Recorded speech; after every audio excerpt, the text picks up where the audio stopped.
अस्सलाम वालेकुम ખોદીન હઝરત, કેમ છો બધા? મજામાં છો? તો આપણે મળીએ છીએ ઘણા ટાઈમ પછી. તો આજે તો હું હમણાં બેઠો તો આ બધું સરખું કર્યું મૂકતો હતો. તો આજે બનાવવાના છે છોલે ભટુરે. તો આજનો ફૂડ બ્લોગ ચાલુ કરીએ છીએ.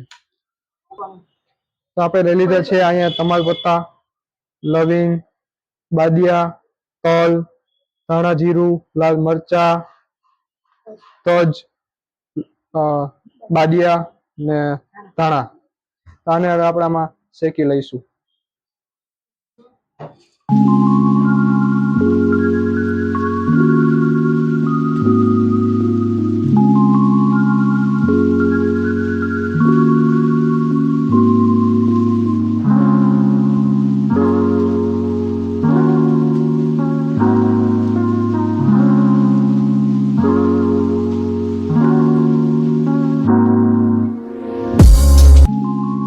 હવે આપણે બધું આ શેકી લીધું છે.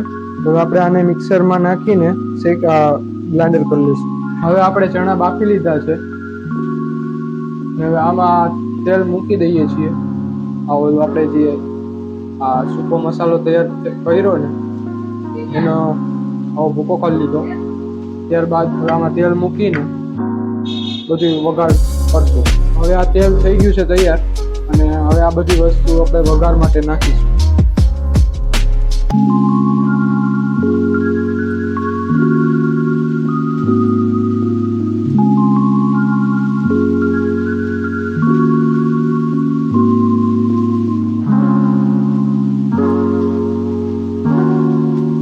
મસાલો થઈ ગયો છે તૈયાર.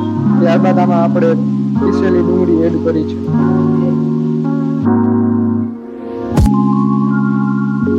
હવે મેં આમાં આદુ લસણ ને મરચાંની પેસ્ટ કરેલી છે તૈયાર. હવે આપણે આમાં આદુ લસણની પેસ્ટ નાખીશું.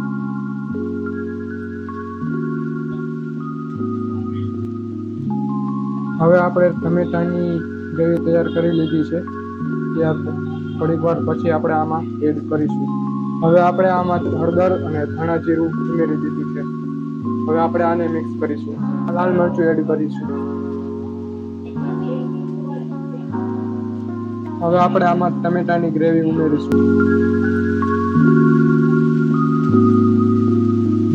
હવે આપણે આમાં સ્વાદ અનુસાર મીઠું ઉમેરીશું.